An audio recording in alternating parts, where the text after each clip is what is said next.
وَأَنزَلْنَا إِلَيْكَ الذِّكْرَ لِتُبَيِّنَ لِلنَّاسِ مَا نُزِّلَ إِلَيْهِمْ وَلَعَلَّهُمْ يَتَفَكَّرُونَ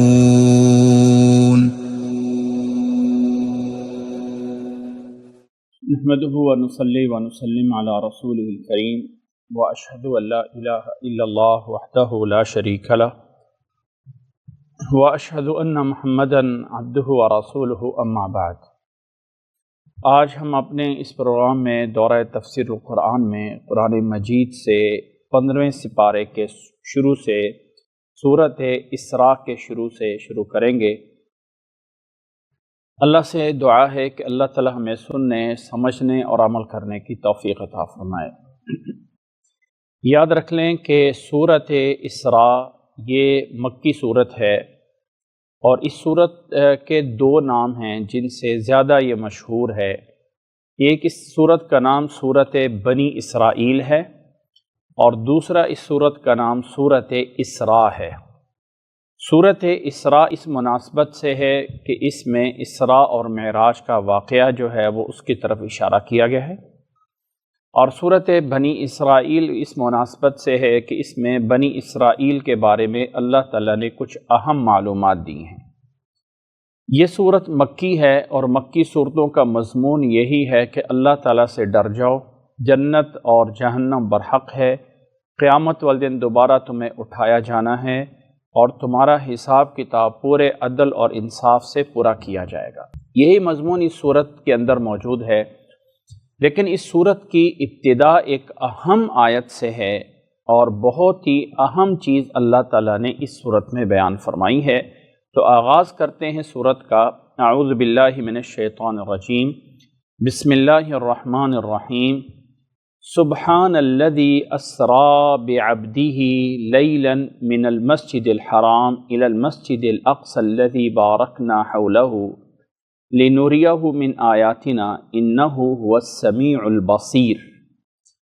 ان الفاظ کا سادہ سا ترجمہ یہ ہے کہ سبحان الذی، پاک ہے وہ ذات، اسرا جس نے سیر کروائی رات کی، بعبدہ اپنے بندے کو، لیلاً ایک رات میں، من المسجد الحرام مسجد حرام سے لے کے، الی المسجد الاقصی مسجد اقصی تک کی، وہ مسجد اقصی الذی بارکنا حولہ جس کے ارد گرد ہم نے اپنی برکتیں نازل کی ہوئی ہیں۔ یہ اس لیے کرایا گیا لنریہ من آیاتنا، تاکہ ہم اپنے نبی صلی اللہ علیہ وسلم کو اپنی نشانیاں دکھا سکیں۔ انہ هو السمیع البصیر، اس لیے کہ حقیقت میں سننے والا اور دیکھنے والا وہی اللہ تعالی ہے۔ آیت کا مفہوم یہ ہے کہ عظمت ہے اس ذات کے لیے جس نے اپنے بندے کو ایک رات میں مسجد حرام سے مسجد اقصی تک لے گیا، اور اس لے جانے کا مقصد اللہ تعالیٰ کی آیات کی نشانیاں دکھانا تھا۔ اور آخر میں اللہ تعالیٰ نے دو صفات ذکر کی ہیں، اس میں بھی بہت بڑی حکمت ہے، اس لیے کہ اللہ تعالیٰ ہی سننے والا اور دیکھنے والا ہے۔ آیت کا مفہوم شروع کرنے سے پہلے ایک بات ذہن میں رکھ لیجئے گا کہ اللہ کے نبی صلی اللہ علیہ وسلم بھی، اور اللہ کے نبی صلی اللہ علیہ وسلم سے پہلے انبیاء بھی، اللہ تعالیٰ تمام نبیوں کو کچھ معجزات عطا فرماتا ہے۔ معجزات یہ ہوتے ہیں کہ وہ کوئی انسان اور ویسا نہیں کر سکتا ہے۔ اللہ تعالیٰ اپنی مرضی سے، اپنی مشیت سے وہ معجزہ اپنے نبیوں کو عطا فرماتا ہے، اور اللہ تعالیٰ اس معجزے سے مقصد جو ہے وہ یہ ہوتا ہے کہ اللہ اپنی نشانیاں دکھا سکے، اللہ اپنی عظمت اور اپنا مرتبہ جو ہے وہ دکھا سکے، اور ان نبیوں کو اطمینان دلانا ہوتا ہے، اور باقی لوگوں کے لیے وہ ایمان لانے کا ایک ذریعہ یا سبب بن جاتے ہیں معجزات۔ اب آپ صلی اللہ علیہ وسلم کے معجزات میں ایک معجزہ وہ ہے جسے کہا جاتا ہے اسراء اور معراج۔ اسراء اور معراج دو الفاظ ہیں۔ اسراء کا معنی ہے رات کو سیر کرنا، اور معراج کا مطلب یہ ہے کہ بلندی کی طرف جانا۔ اب اللہ کے نبی صلی اللہ علیہ وسلم کا معجزہ یہ ہے کہ آپ مدینہ منورہ میں موجود تھے، سو رہے تھے، رات کو فرشتے آتے ہیں، آپ کو گھر سے اٹھاتے ہیں، مسجد حرام میں لے کے آتے ہیں، اور مسجد حرام میں لانے کے بعد آپ صلی اللہ علیہ وسلم کے دل مبارک کو دھویا جاتا ہے، صاف کیا جاتا ہے۔ پھر فرشتے آپ کو یہاں پہ ایک جانور پہ بٹھاتے ہیں جس کو براق کہا جاتا ہے۔ براق کیا جانور ہے، کیسا ہے، واللہ عالم، بس حدیث میں اس کا نام براق آیا ہے۔ ویسے عربی میں برق بجلی کو کہا جاتا ہے، گویا کہ اس طرح کی تیز رفتار چیز ہوتی ہے۔ اس دور میں مکہ سے فلسطین کا سفر 1 مہینے کا سمجھا جاتا تھا۔ جو بھی قافلے آتے جاتے تھے، پیدل تھے، سوار تھے، جیسے بھی تھے، وہ 1 مہینے میں پہنچا کرتے تھے۔ تو اللہ کے نبی صلی اللہ علیہ وسلم کو اس جانور پہ سوار کیا گیا، جبرائیل علیہ السلام آپ کے ساتھ ہیں۔ آپ اسی رات میں مکہ سے فلسطین بیت المقدس تک پہنچے ہیں۔ بیت المقدس میں یہ جو مسجد ہے اس کا نام مسجد اقصیٰ ہے۔ یاد رکھ لیں کہ کچھ لوگ کہتے ہیں کہ مسجد اقصیٰ بنائی تو گئی تھی حضرت عمر رضی اللہ تعالیٰ عنہ کے دور میں، یہ علاقہ فتح ہوا تب مسجد بنائی گئی تھی۔ تو پہلے کون سی مسجد تھی جسے مسجد اقصیٰ کہا گیا؟ کیونکہ اسلام تو حضرت عمر رضی اللہ تعالیٰ عنہ کے دور میں وہاں پہنچا ہے۔ تو یاد رکھ لیں کہ یہ مسجد حضرت سلیمان علیہ السلام کے دور سے ہی بنائی گئی تھی۔ اس کی تفصیل آگے سورہ سبا میں آ جائے گی۔ حضرت سلیمان علیہ السلام کے دور میں ہی مسجد بنا دی گئی تھی، اور حضرت سلیمان علیہ السلام کے بعد یہ مسجد برقرار رہی تھی۔ وہ الگ بات ہے کہ اس کو وہ ٹیمپل کہتے ہیں یا اس کو کچھ اور نام دیتے ہیں، لیکن مسلمانوں کے ہاں اسے مسجد ہی کہا جاتا ہے، اور حضرت سلیمان علیہ السلام کے بعد یہ مسجد برقرار رہی۔ اس مسجد کی اس سے پہلے کی بھی تعمیر ہے۔ جب اللہ کا گھر کعبہ میں بنایا گیا تھا، حضرت نوح علیہ السلام سے بھی پہلے آدم علیہ السلام کے دور میں، اسی دور میں مسجد اقصیٰ بھی بنائی گئی تھی، اور مختلف دور میں نبی آتے رہے۔ الغرض یہ مسجد پہلے سے موجود تھی۔ اللہ کے نبی صلی اللہ علیہ وسلم کو ایک ہی رات میں مسجد حرام سے مسجد اقصیٰ لایا گیا، اور پھر مسجد اقصیٰ سے پھر آپ صلی اللہ علیہ وسلم کا آگے سفر شروع ہوتا ہے اوپر کی طرف، جسے معراج کہا جاتا ہے۔ اسراء رات کا سفر اور معراج بلندی کا سفر۔ اللہ تعالیٰ نے آیت میں ایک چیز ذکر کی ہے، 2 ذکر نہیں کی ہے۔ اسراء اور معراج 2 نہیں کہا، بلکہ اسراء کہا ہے اس لیے کہ رات کے سفر پہ اسراء بولا جاتا ہے۔ رات یہ بھی سفر ہوا اور بلندی والا بھی سفر ہوا۔ جب یہ والا سفر پہ ایمان لا سکتے ہو تو بلندی والا مان لو گے، اگر اس پہ تمہیں انکار ہے تو بلندی والا کہاں مان سکتے ہو؟ تو اللہ تعالیٰ نے سب سے پہلے یہ زمین والا سفر جو ہے باور کروایا کہ مسجد حرام سے مسجد اقصیٰ تک پہنچے، پھر جبریل علیہ السلام کی معیت میں آسمانوں پہ پہنچے، اور آسمان ایک ٹھوس چیز ہے، باقاعدہ اس کے دروازے ہیں، باقاعدہ اس کے جو ہیں وہ داخلے ہیں، ان دروازوں پہ جا کے دستخط دی جاتی ہے، اندر سے اجازت ہوتی ہے، پھر پہلے آسمان پہ، دوسرے آسمان پہ، تیسرے اور چوتھے، پانچویں، چھٹے، ساتویں، ہر آسمان پہ نبیوں سے ملاقات ہوتی ہے۔ نبیوں کی کیا کیفیت ہے، کس انداز میں ہے، اللہ عالم۔ اللہ اس چیز پہ قادر ہے کہ اپنے نبیوں کو آسمانوں پہ بھی دکھا دے، اور اللہ اس چیز پہ قادر ہے کہ ان نبیوں کو زمین پہ مسجد اقصیٰ میں بھی دکھا دے۔ ان اللہ علی کل شیء قدیر ہے۔ اللہ تعالیٰ نے نبیوں سے ملاقاتیں کروائیں، پھر 7ویں آسمان پہ گئے۔ 7ویں آسمان کے بعد پھر ایک جگہ آتی ہے جس کا نام سدرۃ المنتہا ہے۔ وہاں پہ اللہ تعالیٰ نے آپ کو سورۃ بقرہ کی آخری 2 آیتیں عطا فرمائی ہیں، اور پھر اللہ تعالیٰ نے اپنے نبی صلی اللہ علیہ وسلم کو جنت کے حالات بھی دکھائے اور جہنم کے حالات بھی دکھائے۔ اس انداز میں دکھائے گئے کہ جنت والوں کو یہ ملے گا اور جہنم والوں کو اس طرح کا عذاب ہوگا۔ اس میں اللہ تعالیٰ سے کلام ہوا، کس انداز میں ہوا، کیا تھا اس کا جو ہے وہ کیفیت، اللہ عالم۔ اور کیا اس میں کچھ واقعات ایسے بھی بیان کیے جاتے ہیں جس کا حدیث میں کہیں ذکر نہیں ہے کہ اللہ کے نبی صلی اللہ علیہ وسلم نے جبریل علیہ السلام کو پیچھے چھوڑ دیا اور پھر اکیلے آگے سفر کیا، اور اکیلے جو ہے وہ پتہ نہیں کوئی 70 سال کا سفر تھا اور فلاں تھا اور فلاں تھا۔ تو ایسی کوئی حدیث موجود نہیں ہے۔ آپ صلی اللہ علیہ وسلم کے ساتھ جبریل علیہ السلام ہی رہے۔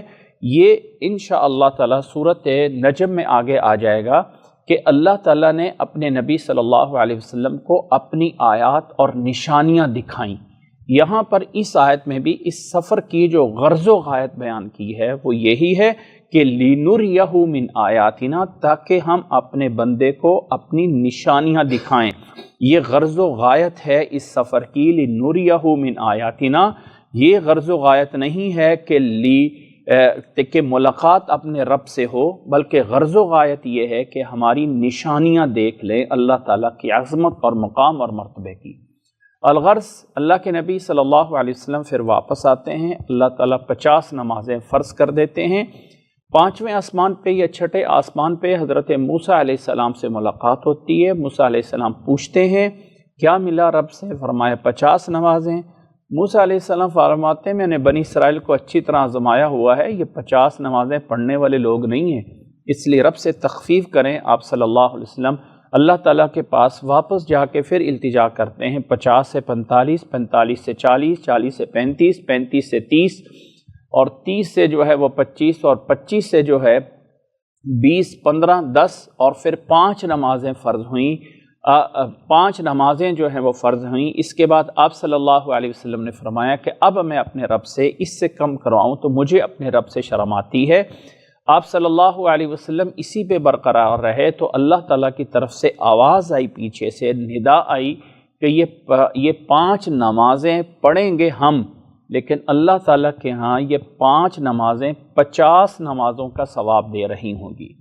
اور اس کے بارے میں فرمایا کہ لا یبدل القول لدی، اللہ تعالیٰ کے پاس یہ کلام یا یہ حکم بدلے گا نہیں۔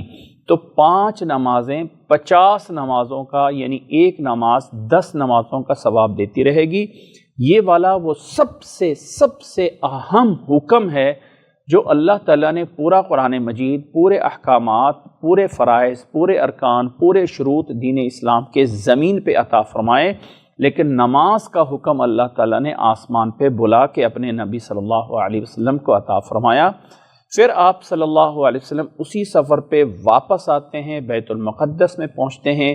جاتے وقت یا آتے وقت، روایات میں اختلاف ہے، جاتے وقت یا آتے وقت آپ صلی اللہ علیہ وسلم مسجد اقصیٰ میں تمام انبیاء کو 2 رکعت نماز پڑھاتے ہیں۔ وہاں آپ کے سامنے دودھ اور شراب کے 2 پیالے بھی لائے جاتے ہیں، آپ دودھ جو ہے وہ اس کو اختیار کرتے ہیں۔ یہ جاتے وقت ہوا ہے یا آتے وقت ہوا ہے، دونوں رائے موجود ہیں۔ اور پھر اس کے بعد آپ صلی اللہ علیہ وسلم کو واپس مکہ مکرمہ میں پہنچا دیا جاتا ہے، اور یہ سارا کا سارا سفر جو ہے وہ ایک ہی رات میں ہوتا ہے، گویا کہ سیکنڈوں میں مکہ سے فلسطین تک پہنچے، اور پھر سیکنڈوں میں آسمان تک پہنچے، اور پھر یہ سفر جو ہے وہ پورا ایک رات میں طے ہو جاتا ہے۔ صبح اٹھ کے آپ صلی اللہ علیہ وسلم لوگوں کو یہ سفر کے بارے میں بتاتے ہیں۔ لوگ اس میں شک کرتے ہیں کہ یہ کیسے ہوا، ایک رات میں وہاں سے جا کے کیسے ہو گیا۔ آپ صلی اللہ علیہ وسلم سے جن لوگوں نے وہاں کا وہ علاقہ دیکھا ہوتا ہے، جا کے وہاں کی نشانیاں پوچھتے ہیں، تو اللہ تعالیٰ اس مسجد اقصیٰ کو آپ صلی اللہ علیہ وسلم کے سامنے کر دیتے ہیں، آنکھوں کے سامنے۔ لوگ پوچھ رہے ہوتے ہیں اور آپ بتا رہے ہوتے ہیں۔ اس موقع پہ لوگوں نے کہا کہ اس نبی کا ایک ایسا ساتھی ہے جو اس کی ہر بات مانتا ہے، کم از کم یہ بات وہ نہیں مانے گا۔ تو لوگ یہ خبر لے کے چلے جاتے ہیں حضرت ابوبکر رضی اللہ تعالیٰ عنہ کے پاس، اور اسے کہتے ہیں کہ لو یہ بتاؤ کہ ایک بندہ ایک رات میں فلسطین سے ہو کے واپس آ سکتا ہے؟ اس نے کہا نہیں آ سکتا، یہ نہیں ہو سکتا، وہ نہیں ہو سکتا۔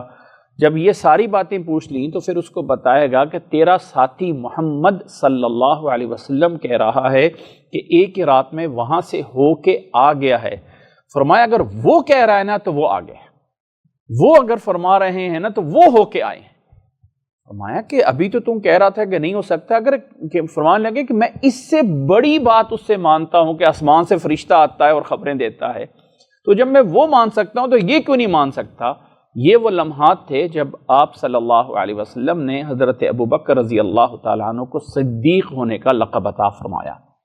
یہ خلاصہ اس واقعے کا، باقی اس کی جزئیات اپنی جگہ پہ ہے۔ اب اس آیت میں چند چیزیں جو اللہ تعالیٰ نے بیان فرمائی ہیں۔ نمبر 1، یہ خواب نہیں ہے، یہ آپ صلی اللہ علیہ وسلم کا معجزہ باقاعدہ جسم کے ساتھ ہوا ہے اور باقاعدہ جسمانی طور پہ گئے ہیں، نمبر 1۔ نمبر 2، یہ معجزہ اللہ دینے والا ہے، کیونکہ مالک خالق وہی ہے، اللہ کے علاوہ جتنی بھی مخلوق ہے، انبیاء اللہ کے مقرب ہیں، نبی آپ صلی اللہ علیہ وسلم کا مقام، مرتبہ، عظمت بہت بڑی ہے، لیکن اللہ کے بعد ہے۔ اللہ کے بعد اگر کسی کا مقام اور مرتبہ ہے تو وہ محمد صلی اللہ علیہ وسلم کا ہے۔ دوسرا اس چیز کو باور کرایا گا۔ تیسرا اس چیز کو باور کرایا گیا کہ یہ ایک ہی ٹائم میں ایک رات میں ہوا ہے، اور جب آپ صلی اللہ علیہ وسلم مسجد حرام کے پاس موجود تھے تو مسجد اقصیٰ کے پاس موجود نہیں تھے، آسمانوں پہ موجود نہیں تھے۔ اگر آپ ہر جگہ پہ موجود ہوتے تو یہاں سے وہاں جانے کا تصور نہیں بنتا، کیونکہ آپ تو ہر جگہ پہ موجود ہے۔ یہ ایک جگہ پہ موجود تھے، اس لیے آپ کو دوسری جگہ پہ لے جایا گیا، وگرنہ اگر آپ حاضر اور ناظر ہو جائیں کہ ہر جگہ پہ آپ موجود ہوں تو پھر ایک جگہ سے دوسری جگہ پہ لے جانے کا کوئی مقصد نہیں ہے۔ اور چوتھی بات اس میں یہ بھی بیان کی گئی کہ وہ مسجد اقصیٰ اللہ تعالیٰ نے اس علاقے پہ اپنی رحمتیں اور برکتیں نازل کی ہیں، اور پھر اللہ تعالیٰ نے یہ بھی اس سفر کا مقصد بھی بتا دیا، اور مقصد یہ ہے کہ اللہ تعالیٰ اپنے نبی کو کچھ نشانیاں دکھانا چاہتا تھا۔ اور آخری بات ہم آیت میں پھر چل کے پڑھتے ہیں، آیت کی طرف آتے ہیں۔ اعوذ باللہ من الشیطان الرجیم، بسم اللہ الرحمن الرحیم۔ سبحان الذی، ایک واقعے کو اس انداز سے بیان کرنا کہ عظمت ہے، مرتبہ ہے، پاک ہے، عظیم ہے، الذی وہ ذات۔ اللہ نے یہ نہ کہا کہ عظیم ہے، عظمت والے ہیں، مقام والے ہیں ہمارے پیغمبر جو وہاں پہ پہنچے، نہیں، انداز یہ ہے کہ اللہ وہ عظیم ہے جو لے کے گیا۔ تو ہمیشہ اس کائنات کا بڑا مقام، عظمت، جلال، ذوالکبریاء وہ اللہ کی ذات ہے۔ اللہ تعالیٰ نے یہ ضرور بتایا ہے کہ آپ کے برگزیدہ پیغمبر ضرور ہیں، لیکن الہ اور معبود، خالق کون، وہ صرف اللہ ہے۔ اس لیے فرمایا عظیم ہے وہ اللہ، عظیم ہے وہ ذات، پاک ہے وہ ذات۔ دوسرا اس میں اشارہ اس بات کی طرف ہے کہ یہ معجزہ آپ کے جسم مبارک کے ساتھ تھا، وگرنہ خواب میں تو میں اور آپ بھی یہاں بیٹھے ہوئے دنیا کے دوسرے کنارے میں پہنچ سکتے ہیں، یہ کوئی بڑی بات نہیں ہے خواب میں کہیں چلے جانا۔ تو یہ معجزہ، کچھ لوگوں نے جو معجزات کا انکار کرنے والے ہیں وہ کہتے ہیں کہ یہ خواب تھا، یہ ایک خواب تھا۔ اگر خواب ہی تھا تو اللہ تعالیٰ نے بہت بڑا یقیناً خواب دیا ہوگا، لیکن اتنی بڑی چیز نہیں ہے، یہ تو کسی کو بھی ہو سکتا ہے۔ یہ یقیناً جسم کے ساتھ تھا، اس لیے اللہ نے فرمایا سبحان الذی اسرا۔ اسرا کا میں نے بتا دیا، رات کو سفر کرنا۔ پھر فرمایا اللہ تعالیٰ کے کلام بڑا عجیب ہے کہ اس میں کوئی شک نہیں کہ نبی رحمت ہے، آپ اللہ کے بعد کوئی مقام اور مرتبہ ہے تو وہ محمد صلی اللہ علیہ وسلم کا ہے، لیکن آپ کے مراتب میں جو بڑا مرتبہ ہے وہ بھی اللہ کے نبی کے لیے عبد کا ہونا ہے۔ اللہ نے یہ نہیں کہا کہ عظیم ہے وہ ذات یا پاک ہے وہ ذات جس نے اپنے رسول کو، جس نے اپنے پیغمبر کو، جس نے اپنے نبی کو، جس نے اپنے رحمت للعالمین کو، بلکہ جو آپ کی صفت ذکر کی، عبد کی، عبد، بندہ ہونا، بندہ ہونا۔ آپ صلی اللہ علیہ وسلم کی جتنی بھی صفات ہیں ان میں سے دو صفتیں نمایاں ہیں، دو صفتیں نمایاں ہیں۔ جب کسی انسان کو مسلمان کیا جاتا ہے تو اقرار انہی دو صفات کا ہوتا ہے، اشہد ان لا الہ الا اللہ و اشہد ان محمدن عبدہ و رسولہ۔ اس بات کو پہلے تسلیم کرو کہ وہ الہ نہیں ہے، وہ معبود نہیں ہے، وہ حاجت روا نہیں ہے، وہ مشکل کشا نہیں ہے، بلکہ وہ اللہ کے بندے ہیں۔ پہلا یہ اقرار۔ دوسرا پھر اقرار یہ ہے کہ بندہ ہونے کے ساتھ ساتھ اب وہ اللہ کے رسول اور پیغمبر بھی ہیں۔ تو عبد ہونا یہ آپ صلی اللہ علیہ وسلم کا وہ صفت ہے جو اللہ نے ہمیشہ بڑی جگہوں پہ ذکر کی ہے۔ قرآن مجید کا چیلنج آتا ہے تو اللہ عبد ذکر کرتا ہے، وَإِن كُنتُمْ فِي رَيْبٍ مِّمَّا نَزَّلْنَا عَلَىٰ عَبْدِنَا، ہمارے بندے پہ جو نازل کیا ہے۔ اب اسراء اور معراج کا معجزہ ہے تو رسول اور رحمت للعالمین، کریم، عظیم، جتنی بھی صفات ہیں ان میں سے چنی گئی ہے صفت بندہ ہونا۔ عظیم ہے اللہ، یعنی سبحان ہے وہ ذات جس نے اپنے بندے کو سیر کروائی۔ کتنے ٹائم میں؟ لیلاً، ایک رات میں۔ کہاں سے؟ مسجد حرام سے مسجد اقصی تک کی۔ مسجد حرام کہا جاتا ہے مکہ مکرمہ میں مسجد حرام جہاں پہ اللہ کا گھر ہے، جو اس کے ارد گرد مسجد ہے، مسجد حرام۔ یہ لفظ حرام احترام سے نکلا ہوا ہے، عزت کے معنی میں۔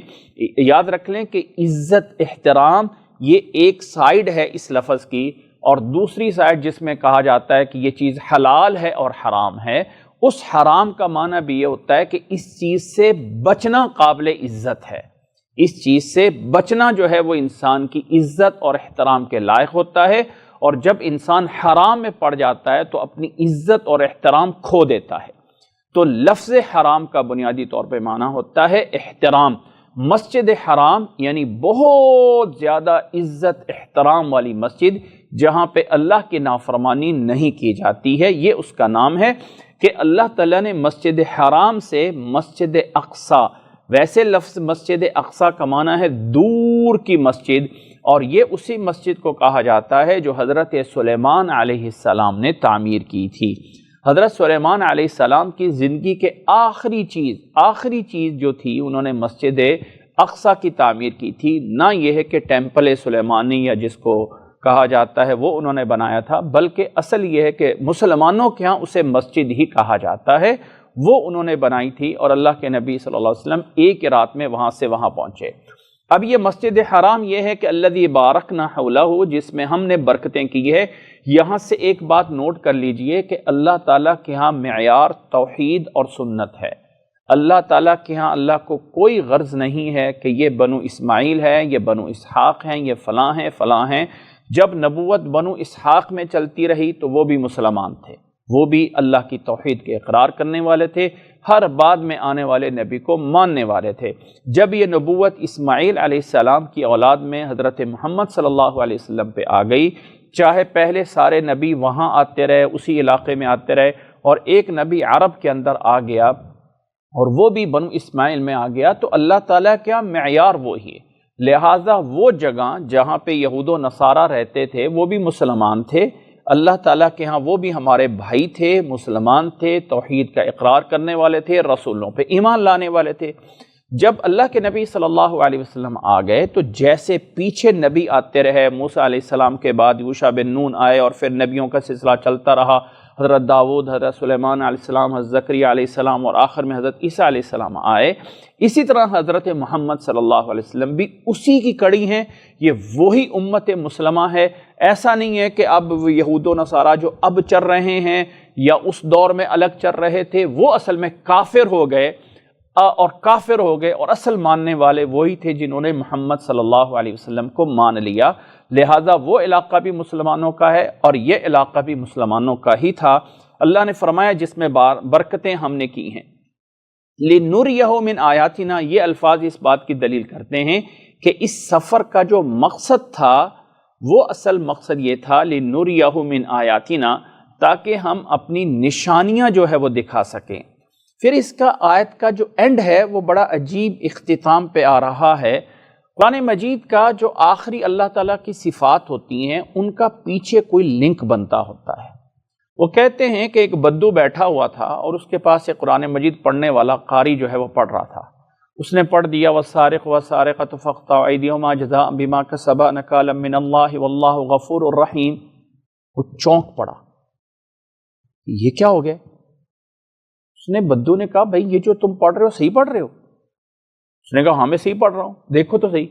وہ قرآن مجید کھول کے دیکھا تو وَالسَّارِقُ وَالسَّارِقَةُ فَاقْطَعُوا أَيْدِيَهُمَا جَزَاءً بِمَا كَسَبَا نَكَالًا مِّنَ اللَّهِ وَاللَّهُ عَزِيزٌ حَكِيمٌ لکھا ہوا ہے۔ تو اب صحیح ہے۔ اس بدو سے پوچھا تو حافظ ہے؟ کہنے لگا میں حافظ تو نہیں ہوں۔ کہتا ہے تجھے پتہ کیسے چلا کہ یہاں جو ہے وہ غفور الرحیم نہیں ہے بلکہ یہاں پہ عزیز الحکیم ہے؟ کہنے لگا یار دونوں میچ نہیں کرتے۔ پیچھے اللہ نے کہا چوری کرنے والے مرد اور عورت کے ہاتھ کاٹ دو، اور آگے کہہ دے غفور الرحیم ہے، یہ دونوں میچ نہیں کرتے۔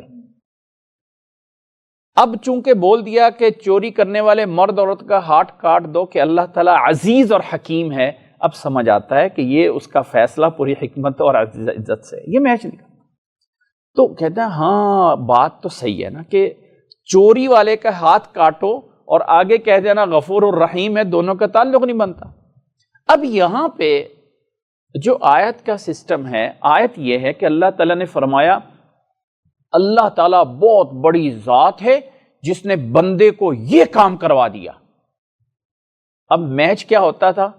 اس لیے کہ اللہ ہر چیز پہ قادر ہے، اس لیے کہ اللہ سب کچھ کر سکتا، اس لیے کہ انسان یہ باور کر لو کہ اصل سننے اور دیکھنے والا اللہ ہے، اور جب اللہ کا بندہ محمد صلی اللہ علیہ وسلم مکہ میں موجود تھے تو یہاں ہوتے ہوئے بیت المقدس کو یا آسمانوں کو نہ وہ دیکھنے والے تھے اور نہ ہی سننے والے تھے، اس لیے کہ سننے اور دیکھنے والا اللہ تعالیٰ ہے، اور اللہ تعالیٰ اپنے بندے کو یہاں سے وہاں پہ لے گیا اور وہ دکھانے اور سنانے کے لیے، کیونکہ وہ دیکھنا اور وہ سننا جو ہے وہ یہاں پہ موجود نہیں تھا۔ وہ سننا اور دیکھنا لے جایا گیا وہاں پہ تاکہ یہاں پہ سننا جو ہے سن تو سکتے ہیں جہاں پہ، لیکن وہاں پہ اللہ تعالیٰ نے جو ڈائریکٹ اپنا کلام سنانا تھا یا وہ جو دکھانا تھا، وہ چونکہ ہر جگہ پہ سننے والا اور ہر جگہ پہ دیکھنے والا اللہ ہے، اور اللہ کے علاوہ ہر جگہ پہ سننے والا اور ہر جگہ پہ دیکھنے والا کوئی نہیں ہے، تو اس لیے اللہ تعالیٰ اپنے نبی کو اپنی نشانیاں دکھانے کے لیے وہاں پہ لے کے گیا اور آسمانوں پہ لے گیا، کیونکہ اصل سننے اور دیکھنے والا اللہ تعالیٰ ہے۔ اب اس کو سوچیں گے تو آیت کا اینڈ اور آیت کا سیاق و سباق جو ہے وہ مل رہا ہے۔ یہاں پہ ضمناً ایک بات ایز عقیدے کے سمجھا دی جائے، اور وہ یہ ہے کہ یاد رکھ لیں عمومی طور پہ یہ کہا جاتا ہے کہ اللہ تعالیٰ حاضر اور ناظر ہے، اللہ تعالیٰ حاضر اور ناظر ہے۔ پہلے نمبر پہ تو یاد رکھ لیں، یہ پہلے بھی بتایا گیا ہے، میں دوبارہ بھی بتا دوں کہ اللہ تعالیٰ حاضر اور ناظر تو ہے ہی، لیکن اللہ کی جو ذات ہے حاضر اور ناظر ہونے کے ساتھ ساتھ اللہ تعالیٰ کی ذات وہ حلول نہیں ہے۔ حلول کا کیا مطلب ہے؟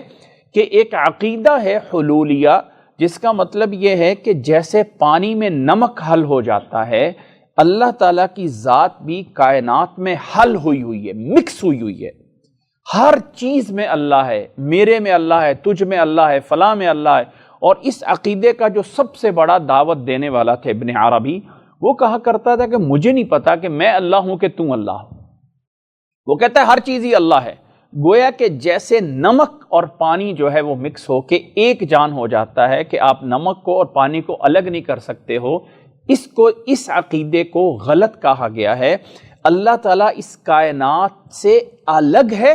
قرآن مجید میں 7 دفعہ یہ آیت آئی ہے کہ الرحمن علی العرش استوى، الرحمن علی العرش استوى، رحمان عرش پہ ہے، رحمان عرش پہ ہے۔ تو اللہ تعالیٰ عرش پہ ہوتے ہوئے وہ کیفیت کیا ہے، وہ انداز کیا ہے، وہ طریقہ کار کیا ہے، وہ اللہ اعلم، لیکن اللہ کی ذات عرش پہ ہے، اور عرش کیا ہے؟ آسمانوں سے اوپر ہے، اور آسمان کیا ہے؟ بلندی پہ ہے۔ ہم زمین گھوم کے جیسے بھی ہو جائیں تو اوپر اللہ تعالیٰ کی ذات ہے آسمانوں پہ، اور آسمان جو ہے وہ اوپر ہیں، اور اللہ تعالیٰ جو ہے آسمانوں سے اوپر ہے، اس آسمانوں سے اوپر کرسی ہے، اس کے اوپر اللہ کا عرش ہے، اور اللہ اپنے عرش پہ کس انداز سے مستوی ہے وہ اللہ بہتر جانتا ہے، لیکن اللہ کی ذات وہاں ہوتے ہوئے ہر بندے کی شاہ رگ سے بھی زیادہ قریب ہے۔ ایک بات کو سمجھانے کے لیے، صرف یہ تشبیہ نہیں ہے، صرف سمجھانے کے لیے کہ ایک بندہ یہاں پہ بیٹھا ہوا ہے، لیکن اس نے CCTV کیمرے لگائے ہوئے ہیں اور یہاں سے بیٹھ کے امریکہ دیکھ رہا ہے، دوسرے ملک کو دیکھ رہا ہے وہ یہاں پہ، لیکن اس کی پہنچ کہاں پہ ہو رہی ہے؟ یہ ایک بات کو سمجھنے کے لیے ہے کہ اللہ تعالیٰ کی ذات جو ہے وہ اس کائنات میں مکس نہیں ہے کہ جیسے پانی میں کوئی چیز نمک مکس ہو جاتا ہے، بلکہ اللہ کی ذات عرش پہ ہے، اور وہاں ہوتے ہوئے اللہ تعالیٰ ہر چیز پہ پورا اختیار رکھتا ہے۔ یہ معنی ہے حاضر اور ناظر ہونے کا۔ حاضر ہونے کا یہ مطلب نہیں ہے کہ اللہ یہاں پہ موجود ہے، ہاں اللہ اپنی قدرت کے ساتھ، اپنے قبضے کے ساتھ، اپنے اختیارات کے ساتھ سب جگہوں پہ موجود ہے، لیکن اللہ کی ذات عرش پہ ہے۔ یہ عقیدہ کو صحیح کرنا چاہیے۔ اس کے ساتھ دوسرا عقیدہ یہ پیش کیا جاتا ہے کہ اللہ کے نبی صلی اللہ علیہ وسلم بھی حاضر اور ناظر ہیں۔ یہ عقیدہ درست نہیں ہے۔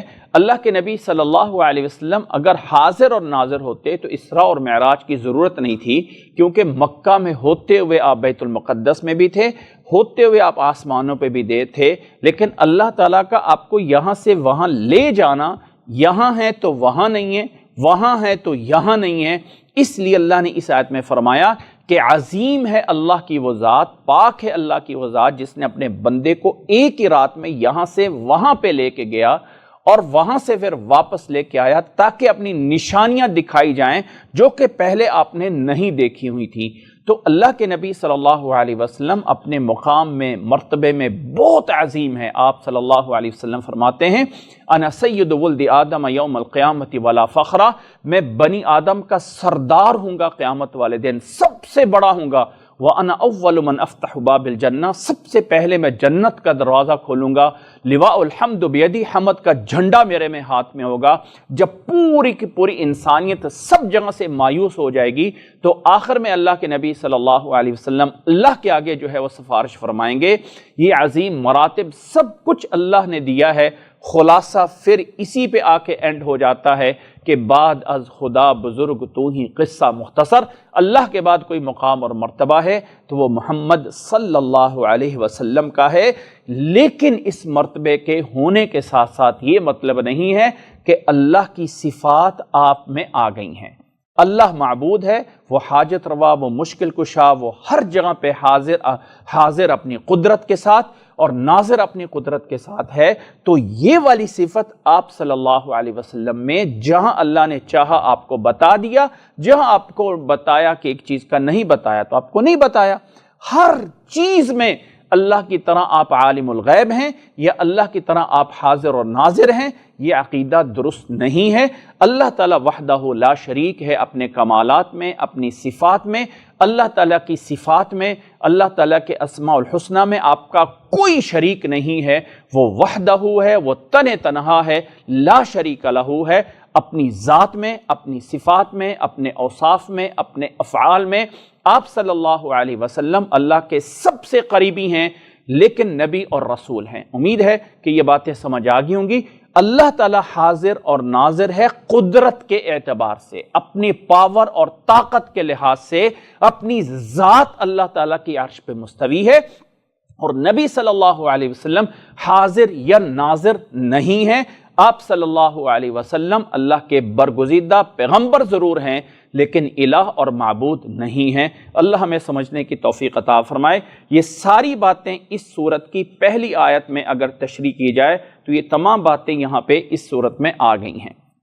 وَأَنزَلْنَا إِلَيْكَ الذِّكْرَ لِتُبَيِّنَ لِلنَّاسِ مَا نُزِّلَ إِلَيْهِمْ وَلَعَلَّهُمْ يَتَفَكَّرُونَ۔